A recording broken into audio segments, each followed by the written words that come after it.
How you doing? I'm great. How are you? It's so good to see you. Wait a minute. Wait a minute. Something just happened. What happened? Okay, something's going on. But anyway, so Likey, tell us a little bit about yourself, how you got into singing music, and Sure. then some more questions. Yeah. So thank you for having me. Sure. I'm the daughter of a Greek immigrant. I was raised in Chicago's South side, South suburban area, actually, Riverdale, Dalton, Illinois. My Mm, dad was an immigrant. He moved in the 60s to America and had a restaurant where my mother met him, my American mom.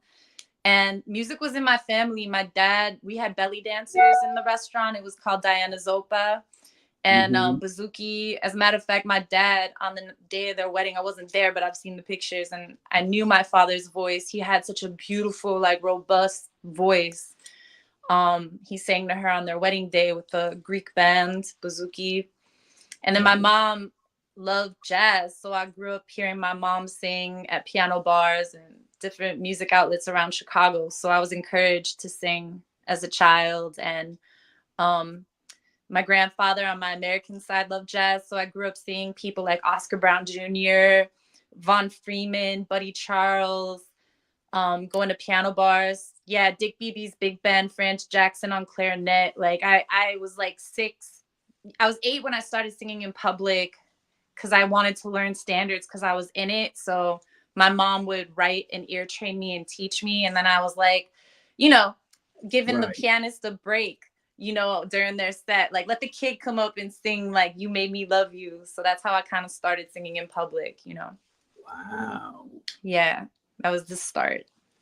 So, what did your father sing? Like, He sang Greek kleftiko, which is a Greek folk music. So my dad was significantly older than my mom. right. So he listened to old school Greek, like mandolin, like Wow. adetia tia leludias meni pumuhusti tikordiaka meni, like that sort of style. I can't do it because he sadly he passed away like when he was teaching me like the the vibrato that they use in the culture, which is like akin to what I would say gospel is with running, that Right. control.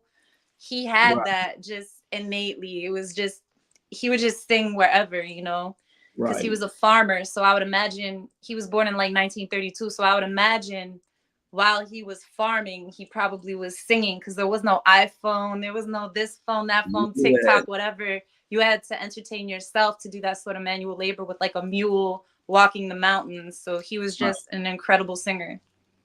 He really Wow. should have been a singer. That's what he really should have done. That was, in my opinion, that's what he should have done. Because I'm not saying it because I'm his daughter. Lots of people recognize that in his community about him. But that's good because you started out singing. I remember meeting you at Riverside Drive. I met you through Yeah, Miss Judy that's Thames. right, Miss Judy. Oh man, I love Miss Judy. Me I too. love Judy. Oh my God. I have to Shout come outs to on. Miss Judy. She always says, Xavier, bring me on the show and we'll do audio. I said, Yes. why you gotta do audio? She said, I got some stories. I don't want people to look at my light skin stuff. Oh, girl, stop it. Stop it. Because she tells some history. So She recorded with Cannonball Adderley. I don't let me tell that story for you, but she was actually on a vinyl record doing a poem back in the day. Like she was in that scene. Yeah. yeah, she told me she used to model, she used to dance. I Yeah. said, people need to hear your story, girlfriend. So let me ask you this. Your mom, what did your mom, you said your mom sung too? So you Yeah, come my from a mom. musical background. So my mom grew up singing as well. My mom had like a terrible stage fright that I feel like she let that stop her. But there was a time Mhm. where we would go out and she would be featured on different. We knew like all the musicians because my grandpa was a cigar smoking, jazz loving person that was Right. friends with a lot of musicians. He grew up playing pool in the South Side of Chicago. He was a true South Sider from Right. like Blue Island, and So my mom also got too exposed to a lot of music too, and so she took it upon herself long before I was born, excuse me, Right. to sing out in public, and she was recognized for her talent. And people would have her feature and sit in at various, Chicago and Detroit. I don't know so much about New York because I moved here like in the early 2000s, but Mhm. Chicago and Detroit had like a restaurant, dining, dance culture. Like Right. you go out, people get dressed up, all walks of life. You go to dance, there was live music even, and I caught the Mhm. tail end of that as a kid in nightlife. Like I remember the Chicago that most people my age don't know because I was a kid in nightlife because my family had a restaurant, so Right. I got to see it, The nightlife, it's like what like they used to do in Harlem. Mhm. 120, the Cotton Club, like that. Yes, like the Cotton Club. It's Ooh. coming back. Like you have Minton's. There's different nights too now, like at the Red Rooster. It was just, this era of live music is like exalted. You got like the live music. To me, jazz musicians and pianists when I was growing up were my heroes, Right. Right. I thought that they were really doing something because they were happy, they were making music, they were just there to make music. That was their purpose. They were enriching people's lives. Right. And I knew early seeing that I wanted to be a part of that. Right. It's good to know because but you have a different air about you from your dad and your mother. So what kind of singer are you? Ooh, I would say that I love my dad was so boisterous that I have this like sort of, it doesn't matter what you do, it doesn't matter where you are, you sing because you have to sing because it's in you. Right. I'm spontaneous like my father, but I try to remain and remind myself, my mom, I get my technical side from my mother. She's like, you're flat, you're off key, you're sharp, tone, don't try to sound like other people. What do you sound like? Right. So I have that in me too. But I try to be in the moment and feel. I love watching my mother when I was young get lost in a song. She could really get lost and just like make me cry, like in a good way, because she was so Right. connected to what she was singing. So you sing. So when you sing now, you sing like that. You sing like I met you. I've seen you on the D train Yeah. back in the days. I know you did all the different train lines. So Hmm. I'm gonna let everyone hear some of your music, but I'm gonna interview you a little bit and let Sure. them hear the style of you. Girl, you got soul. I think the first time I heard you coming home from work, I heard you and Kafele, and Yeah. you was singing that song. I told you I like Skin. Yeah. I had the other version, the original version, but Yep.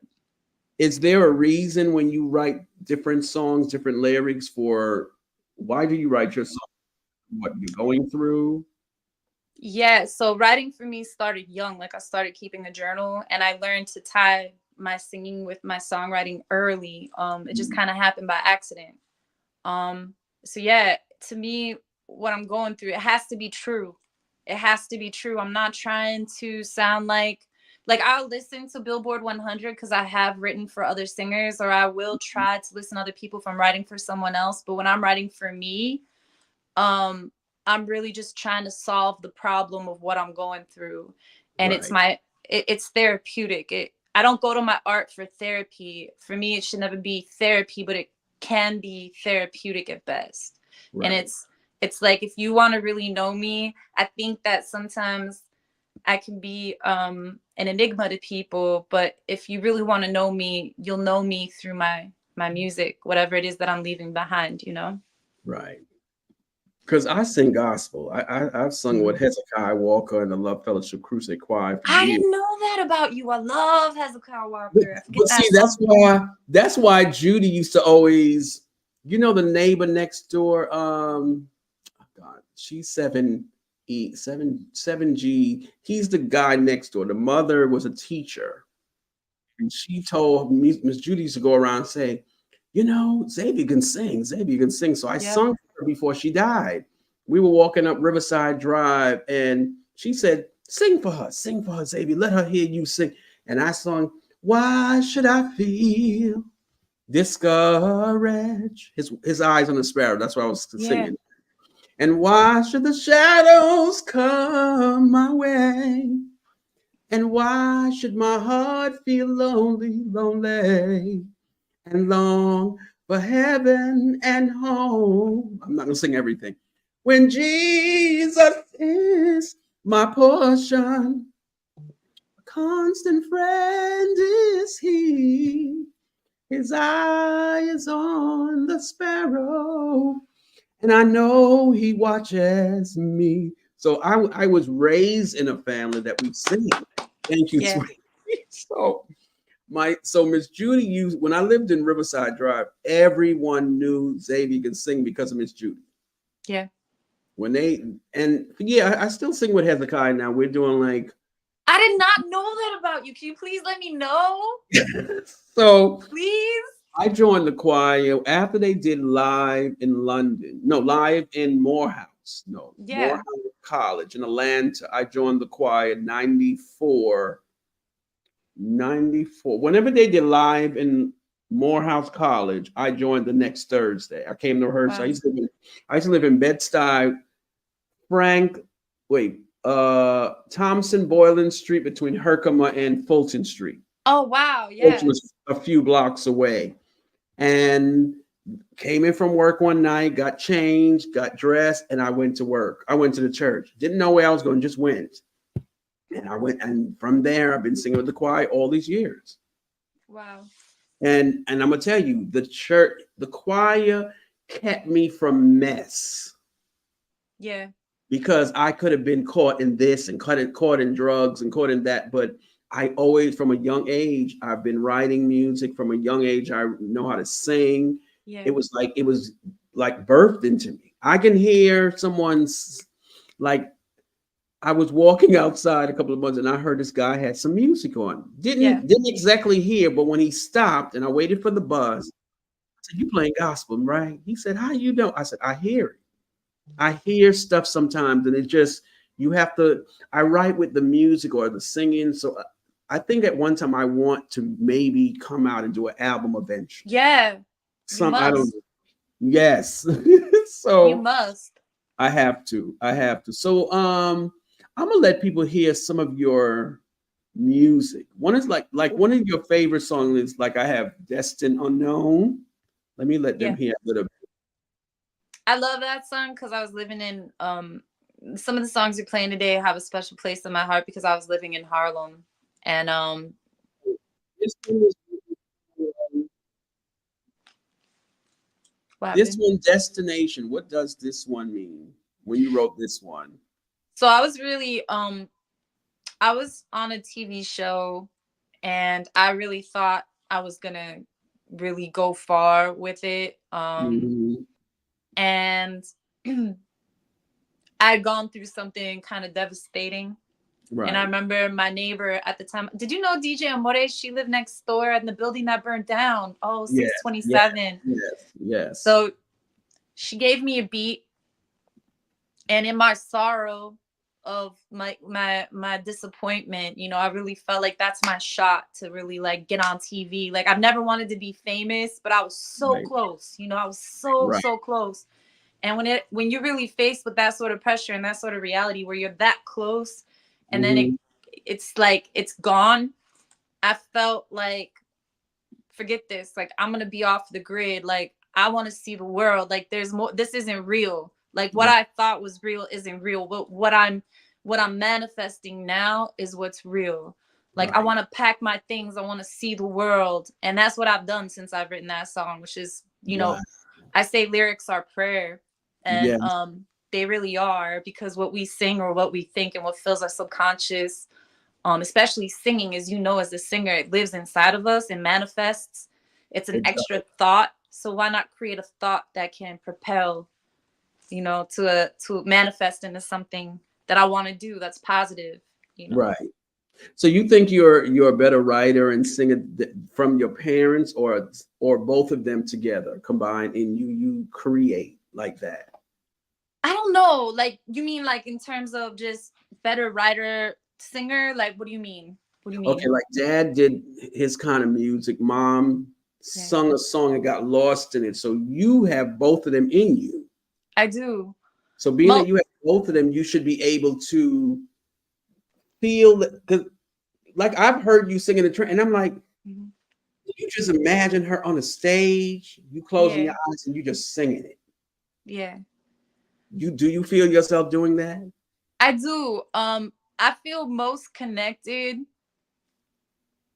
like those moments you see me on the train, like because I'm working things out, like that's my truest, I really, we prayed before this meeting. I would pray before I go out on the line. And Right. I just, I feel like that's some of my best work. In terms of the writing though, my grandfather, who couldn't sing, he could, poor grandpa, he could not sing to save his life. He was tone deaf. I love my grandfather, and he was a great dancer, a great pole player, Mhm. but he gave me the Ruby out of Omar Khayyam, and what he was a great poet. And he Right. gave me my first book of poetry. Okay. And you know, I think I get that connection because it was really a group effort in my immediate family of people noticing that I had this ability, helping Mhm. me silently, like given, like, okay, my mom was kind of like, well, if she wants to do it, she'll come to me. All right, I'll teach you the song. My dad was just always singing and trying to get me to be happy and evoke some feeling of happiness, so he would just sing. And then my grandfather silently just one day swooped in with this like Ruby out of Omar Khayyam, all this poetry. And I started just tying it together on my own at like 12, like, oh, I can write how I feel. Right. Right. So Right. I hear it. I hear the because being a good writer, you have to write from your heart and your yeah, experience. Like this show that I am doing now, yeah, I sing from I write from my heart, and sometimes, like I'm dealing with dementia at home. right, I'm so I'm working on a show to bring someone and talk about the side effects of dementia and all that stuff. So I yeah, usually feel what I'm. It's like that's how the Lord deals with me about writing shows. And so it's like when I first started this show, I just thought it was just going to be a regular show. I'm gonna just talk and talk my behind away. And the more I got in tune within myself, and then my father gave me advice a couple of months ago and said, pray about it and let God lead you what to write and what to say. Rest in Him, and then you're gonna see everything comes out. So yeah, that's why I like to vibe with a person and see where our journey goes together. But I wanted the world to know who Eliki Sol is, because you sound like a black sister with soul. But it's not even a color thing. It's just everyone has a gift, and you're yeah, using your gift at best. And you want to reach this, you want to go to Paris, you want to go to, I want to travel the world also. yeah, So I'm gonna share another song because this one I was sitting here listening to all your different songs. yeah. You have different styles that I'm hearing. You can sing in any genre. Thank you. This one is, what is this one? Destiny Chill Out. What is this? Wait, let me play a It's little bit Destination. It's still Destination, but it's like a chill out version of it, like of more like a the down first one I tempo. just played. Okay, let me wait. What? Okay, let me play this one. Hold on. This Sure. one is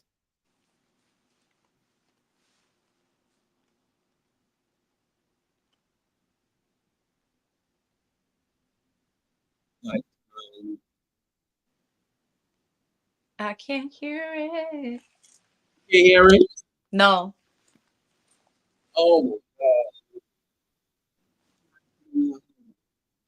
God. That's what I was asking if you was hearing these songs. No, no, I'm not. I'm not hearing it. Oh, I'm sorry. You're not hearing it. Okay, hold on. Let me send them Yeah. to myself because for some reason, um, I was playing them and I can't even get it. But anyway, I was playing Lifetimes with Kafele. Yeah. And that song, all your songs on here sound so it sounds so like it touches me when I'm listening to it. All your songs have a different meaning. Yeah. Did you write them like that on purpose? I I wrote them. Yeah, I basically, so Lifetimes is about, I had mentioned to you earlier, someone that I was really close to drowned. And so that song, for a good couple years, I was trying to find meaning in I was trying to make sense. I'm sorry, I'm gonna cry. How did you do this to me, Xavier? Like, I'm not I'm even trying. sorry. I'm sorry. I normally don't cry when I talk about this anymore, but because it was so long ago. But Right. I I apologize. no, you don't apologize. That's great. We're human. I'm glad I can feel that open and vulnerable with you. But I wrote that investigating. I never really believed in reincarnation, but the moment I met this person, I was young. I mean, I feel like Rose in the Titanic at like 90. This person's been gone for so long now, and it was young love, but it was true love. And on the night that I met, I wasn't looking at their eyes when they first started speaking to me. I was just trying to get home. And I stopped in Union Square to think. And when I looked up, I felt whoosh, like tunnel vision. I felt their eyes connect to mine. And it was almost like everything made sense. And the entire time they were alive, the songs were about investigating what it was like to be in love. That's what my songs were more so about. But when this person passed away, it's so final. But it's like, how many lives? Right. You know, like how many times, you know, is it always like this when we meet? When your eyes meet mine, do we always do this dance? This cha-cha-cha of like, I want you, you want me, but we maybe we can, maybe we can't. You know, it's kind of the loss of what could have been too if I'd been more direct, like what would have happened, you know, had there been more time, you know. But I guess I'll just kind of like Erykah Badu said, I guess I'll see you next lifetime. It's a little different from that though, because I actually had the person. I knew what it was like to be with them. It's like, no, this will happen again because it probably happened before and it's going to happen some other time, you know, like. Well, let's play a little bit and let people hear what you're talking about. Sure. Let me see. You can hear it? Yes. I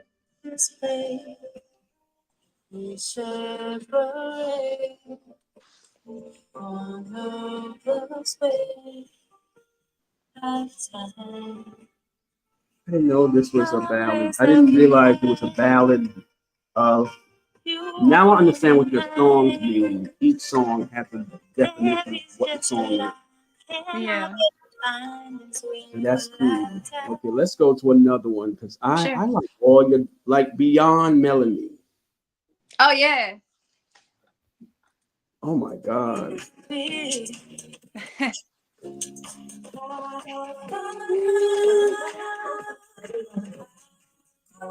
Look at your arm. Look, you go like this. A turning moment. Yeah. What were you thinking about when you wrote this song? What did you think about melody beyond the melody? So when I was little, this is about my family, you know, and kind of like the trials and tribulations, as you know, as a caretaker. Like I'm doing some things. I surprised myself, and I'm doing something I never thought I would do, which is I took like a kind of corporate job to take care of my mother and grandma. But I thought about a memory. My dad, when I was little, he was walking me to my friend's house, and I was like, "Dad, do you love me?" He's like, "Of course I love you. I love you. How many stars in the sky? Elizabeth, how many stars are in the sky? I love you beyond these stars." Like, you know, and so yeah. So it's kind of spiritual. Like, you know, you wouldn't catch it unless you look at the lyrics, but the second verse is like hymn, my favorite song. The first hymn is HIM, the second hymn is HYMN. Like, oh, a hymn, my favorite song, you know. I'm dancing with the one, the only one, which is like God and my father. You know, it's got a very spiritual connotation because it's about like, I'll do anything for you. I'll love you beyond melody. And sometimes we're lucky enough to know a love beyond time, beyond melody. it's God, you know. So that song is, it's So got a spiritual connotation. let me ask you this. So you were raised in church growing up, your parents? Because I keep hearing you saying God. That's what I'm asking. Yeah, I was. My dad was Greek Orthodox. My mother was Catholic. I was baptized Catholic. My mother taught CCD. Easter was very powerful in both sides of my family, but Greek Easter is a little bit, it's very serious, you know. The women in my family on my Greek side would wear black until Jesus rose. It was like they mourned him for real. Like they weren't just like, oh, it's Lent, we're not gonna eat fish. It was like, no, Jesus is dead. We're fasting until Christos anesti, until Christ has risen. So Okay. I was raised with a real big sense of Bible study. I went to a Lutheran school briefly too. I'm not Lutheran, but like I'm from the South Side. I'm from like Dalton, Riverdale. Now, if you don't know Right. about Dalton, Dalton's in the news right now, and I'm just gonna leave it there because my Okay. family still lives there. But like all my schools were like closing, but I went to a Lutheran school too, and I learned Bible study from different mindsets, from the Greek Orthodox to the Catholic to the Lutheran. So I was able to read from different perspectives growing up, and I got studies from different perspectives as well. So do you think because of how you was raised, you're able to implement still God in your life when you sing? Yeah, I pray too. I feel like God gave me my gift, and it's how I directly connect to God. Um, which is why they say, you know, you have to use your gift. You do. I really believe that it's like prayer. I mean, God will never turn his face on us, right? Right. But it's my direct, like I don't play when it comes to my lyrics because I know God is listening to my subconscious thoughts. Like I know God's there. And Right. I know that sometimes God's helping me write my lyrics, and I bear that in mind, and I don't take that For I granted. don't I don't take that for granted, and I really respect that it doesn't always come from me. Right. No, I understand because that Yeah. is the same thing with me when I write, or if I'm lately, sometimes I find myself writing poetry. Yeah. That hasn't happened in years. And it's like I'm about to be 55 next month. I'm seeing some new epiphanies about me that are coming out. Like I haven't done this in years. And I'll write it down. I'll put it in my notes. I said, we're gonna do something with this soon. Yeah. Don't know when soon is, but we're gonna do something. So I can relate to what you're saying about you having my upbringing in God Yeah. helps keep me covered from a lot of the mess out there. Yep. That's what keeps me grounded. And I hear that even with you when you're singing, every song has a meaning or it has a family remembrance of your dad or your grandpa. It's good. Yeah. Thank you. I'm loving it. So let's go to love music. What is love music about? Love music is basically just, you know, we gotta save the music. Like what kind of music? Just like that fight between dark and light. It's like Mhm, it's a combination. It's Kofeli and myself and a talented singer from out in the Bay named Angel Eaglin. mhm. We came together and we kind of were like, well, how could we like save music through song? You know, like what do you think about what's going on with the music? So we all just kind of did our own take on that idea and rolled with it and created Love Music. And it's also kind of a shout out to Ahmad Jamal, who sadly passed away this year, who had a song. Really? Um, yeah, I Love Music, which has been sampled by many hip hop producers. Because I see when y'all took the picture was in the hallway. Yeah, right on the first floor. Yes, 640 Riverside for life Yes. the whole time. I said, okay, let's listen to a little bit Sure. about it. Music, sweet sound. Mm. Let it take over, let it take over, let it take over. Hey, I feel like I need a hat. Yes, I'm gonna get you one. I'm gonna get you. Shout out to Jacqueline Jackman that makes all my crochet hats. Yeah. Yes, it's beautiful. Yeah.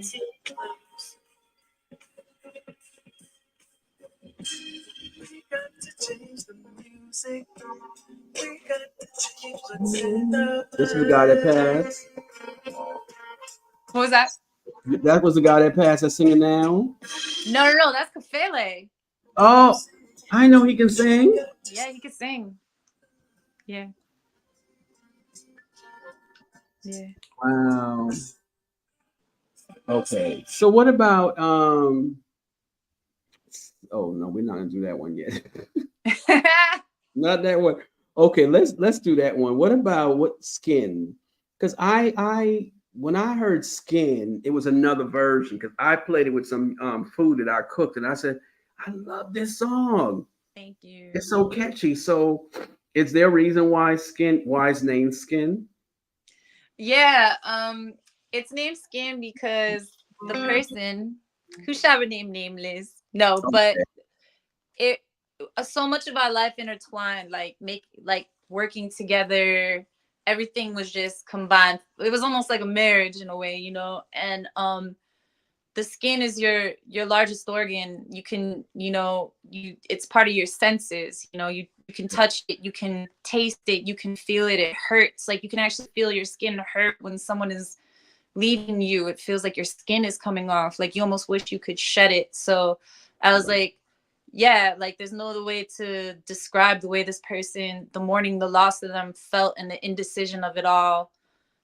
They got under my skin, almost like that. I've got you under my skin, but like almost like, oh, I got you in my skin. I just wish I could make up my mind. Like some days I love you, some days I hate you. You know, I let you get under my skin. Like I put you there. You know, so this is what this song is about. This is what this song is about. What this song is about. Yes. Oh, let me hear a little bit. Let us hear a little bit. Okay. Beautiful. Yeah.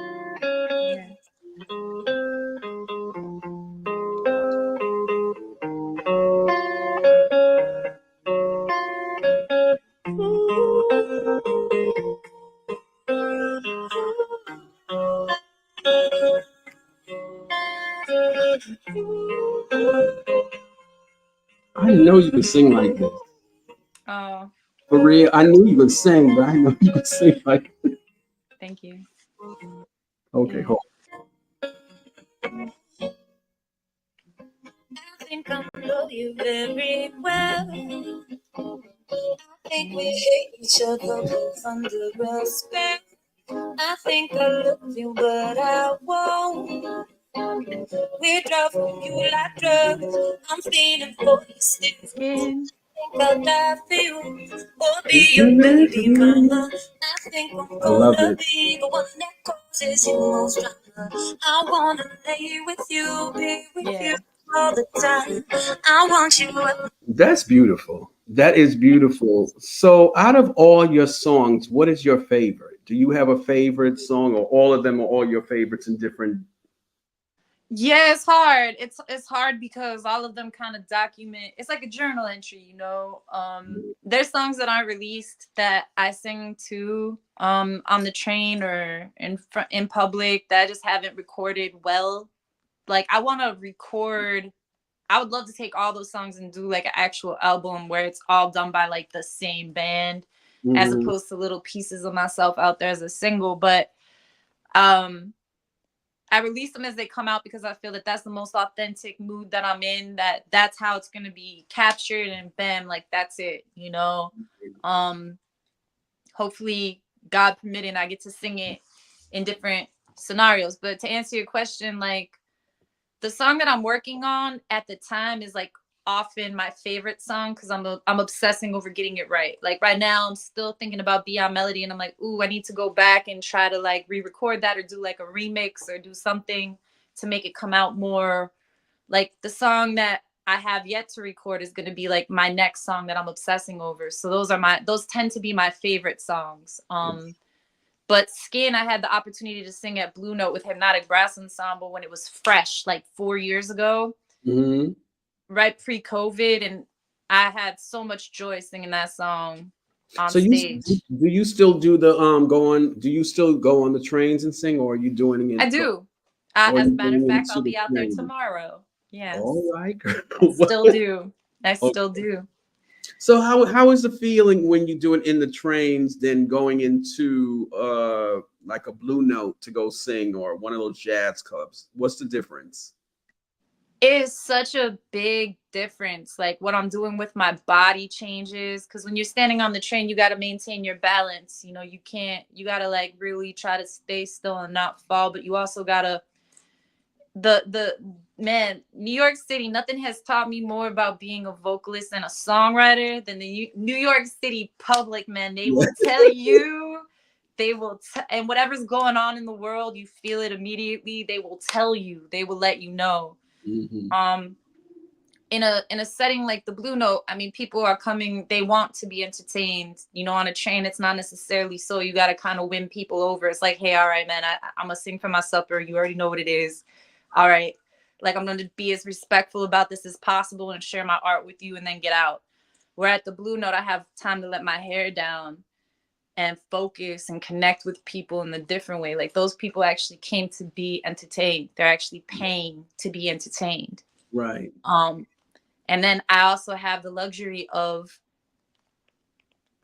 being more connected to my body. You know, I don't have to move around so much. There's less distraction.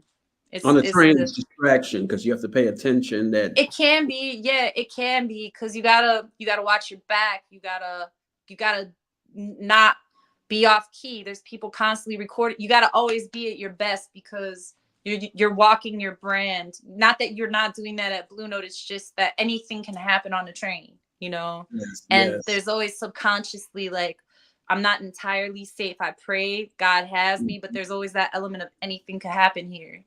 Where at the Blue Note, it's like, it's just different. It's just different. I don't know how else to describe it. Because they're paying for your time. In the train outside, you have to watch every corner while you're singing. Yeah. No. But what I see, so let me ask you this: if a new singer was coming into doing what you're doing, what would be the advice you would give that young lady or that young man that's starting out? What would you share with them? I have taken a lot of people to the train with me.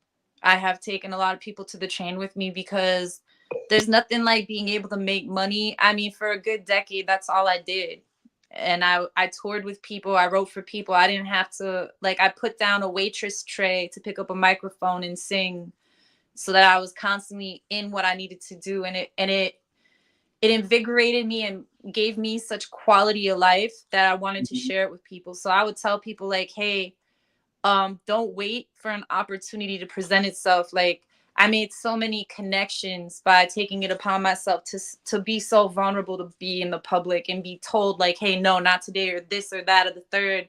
And that kind of connection helped me learn about me and help me become a writer and learn what I wanted to write about. It kept me in it. So I would tell someone like, get yourself a routine. Maybe the train isn't for you, but get yourself become a practitioner of what it is that you're trying to do, and don't just talk about it, actually be in it, be involved, meet people like you that are involved in it, connect with people so that you keep the conversation going. And, you know, over time, you're going to start noticing you'll make income off of it because you're getting better, you're practicing, and people recognize that it's a conversation, and it won't happen. Nowadays, you can record from home. You don't need people. So maybe that route doesn't work for everyone. But if someone's in my immediate spectrum, I would literally take them under my wing and be like, this is what we're going to do. We're going to do this, this, this, and this. On Monday, we're going to hit this event. We're going to go out. This person, did they hit you up? You got a card? They hit you up about a Christmas card? Did you follow up? Like, I would tell people to like follow up. You know, this is all branding at the end of the day, and marketing. Like, you're marketing yourself. I would tell people to put yourself out there and be fearless about it. Right. Wow, that's good. Let me ask you, okay, what are the genres do you enjoy listening to music out of your own music? Like Patti LaBelle, Jennifer Holliday. Well, who's your idols, basically? I love Oscar Brown Jr. I love Abby Lincoln. I do listen to gospel. When you said Hezekiah Walker, I was like, oh, that came up on my Spotify on gospel. And I love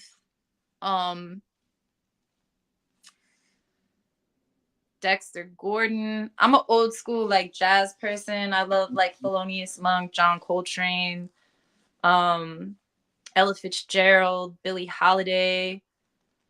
There's so many. You There's so many. Let Us See? Do you think she's a jazz singer? Let Us See? I just think that she crosses genre. I think that her roots maybe they're in gospel. I don't know. I just feel like so many people like Kim Burrell, right? Kim Burrell is one of the most brilliant vocalists ever, and she could do jazz, she could do gospel. Like I just think I don't know. Once you tune in, you surpass any sort of genre. You're just connected, and you're just gonna do what you do and be connected. You know. That's it. Yeah. It's important. What else I was gonna ask you? What do you do for advice for experience? Oh, I said that already. Okay. How to balance your personal life with your career in music? How do you balance that? I mean,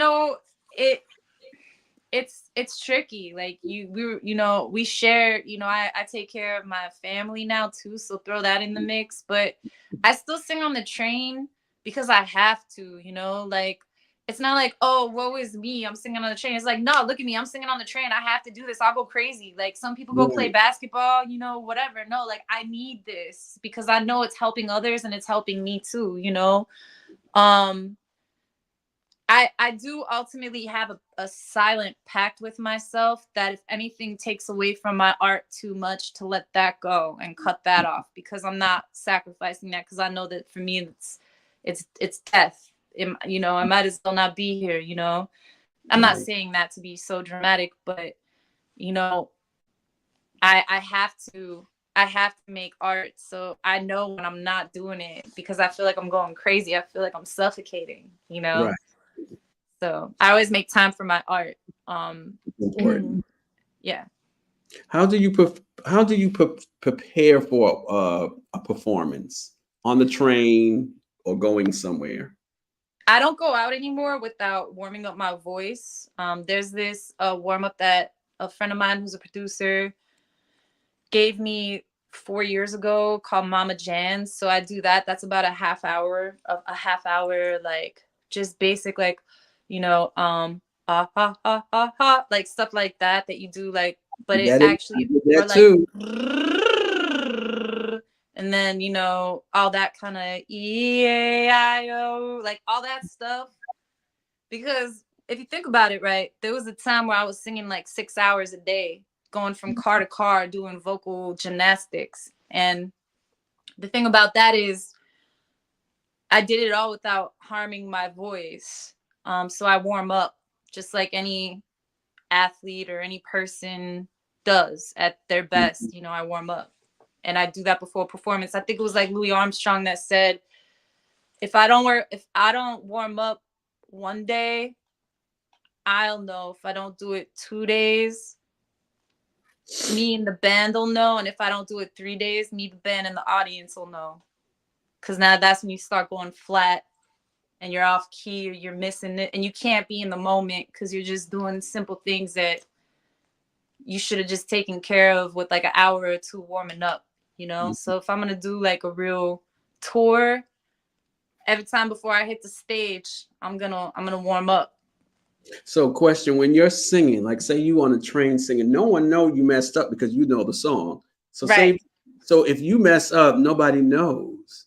But if you go to a paid performance, do you think the person would know if you messed up, or you started a low, or you started high, you started this way or started that way? Would the audience know when you have messed up?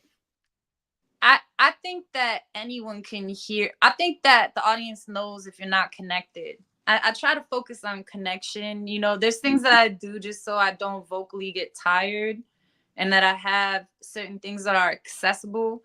But yeah, I think people can tell, like, if you're not eating well, if you don't do those main things that we should do as people on a daily basis, which is self-care, your immune system over time, your ability to have stamina dwindles if you're not doing self-care, if you're not drinking water, if you're not hydrating, if you're not at your optimal ability. Right. to perform. You start losing notes, you start lacking, you stop being present because your mind is wandering because you didn't eat food. Oh, my stomach's growling. Now that's in the song, where being in the song should be in the song, you know? Right. Right. Because I had to eat before I came. I didn't eat all day. I was like, why you ain't eat? I said, I Right. have to eat. So that is part of my ritual. It's like before I know I'm gonna do a show, I prepare me from 4 o'clock to 6 o'clock. This is what I do Yep.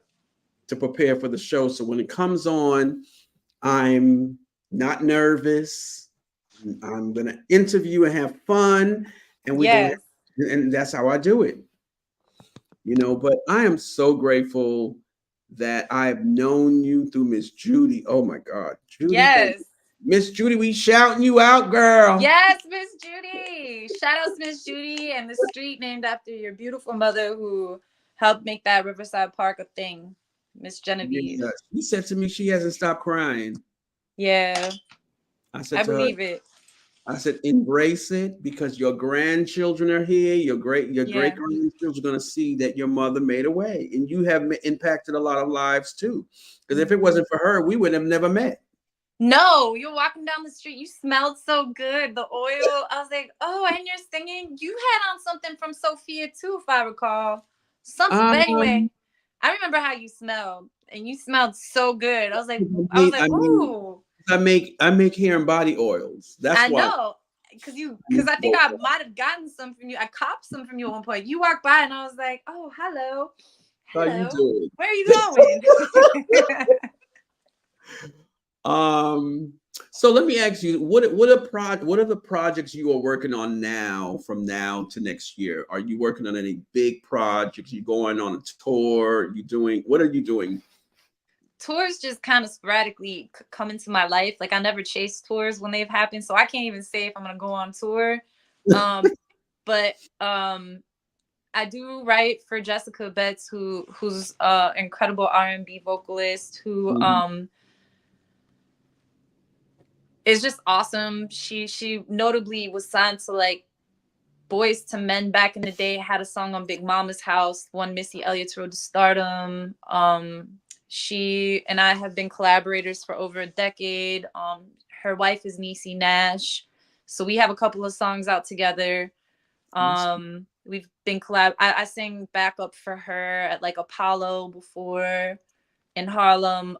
So looking forward to whatever we wrote like 2 years ago in her place in Cali. So hopefully something comes out this year, but she has her own schedule. She'll do what she wants. That's great.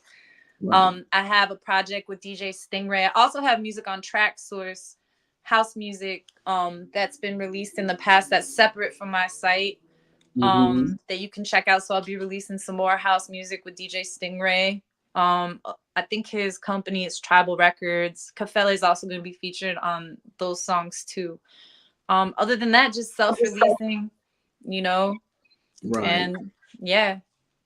So where can people find you? Yes. Find me on ELIKI. That's Eliki.bandcamp, BANDCAMP.com, Eliki.bandcamp.com. Find me at Eliki Sol on Instagram, SOL, Eliki Sol, like sun, ELIKISOL on Instagram and Facebook and all those good things. You can find out more. About Eliki Sol. So Eliki, give me something. Give me something before we go off the air. Give me a little tune. Give me a little bit. Got you. Hey sister, it's really, really nice to meet you. I just met this 5'7" guy who's just my type. Like the way he's speaking, confidence is peaking. Don't like his baggy jeans, but I'm gonna like what's underneath it. No, I ain't been to MIA. Heard that Cali never rains and New York's hard to wait. First, let's see the West End. Show you to my brethren. Liking this American boy. Take me on a trip, I'd like to go someday. Take me to Chicago, wanna see LA. I really want to come kick it with you. Kick it with you. Kick it with you. Yay. Wow. Oh my God. I'm posting your Thanks. everybody can find you. Yay. Eliki, thank you so much for this interview. When you do Thank some more, I'm going to bring you on sometime next year so we can hear Please. some more stuff. And hopefully you, Kafele, and some of the band. Yeah. Point in the next year, I'll have a show. So I can Yes, bring you have a show. You have Oh it. no, I have a show, but I want to do a live background where you can come in and set Got up it. and sing live. It's in the making for the new year. So Yeah. I'll probably have a panel, a co-host, and we'll bring you in, and y'all just perform because the world needs to know who Eliki Sol is. Girlfriend can sing. Hey, not you, no you. Hey, no. Hey. Well, thank you for tuning into Xavier's journey, and I thank you, Eliki Sol. Thank you for coming having and me. sharing your history, your experiences, your music, because I really feel that going into next year, you're going to have a better connection and the producer, and you're going to get everything that you deserve because you have worked your life to come where you are now to take the next lift of going with your life. So I'm just saying your career is going to take off soon, fully, because people don't really hear the hardship of singing, the good, the bad, and the ugly. And this is why I wanted you to come on. I'm so honored to knowing you. I'm so honored that we finally did it. And I just pray that all that you need and whatever God has for you is for you and it's for you only. All right. Have a blessed night, everyone. Thank you for tuning in to Xavier. See you again, everyone. Love you. I like you. I love you too.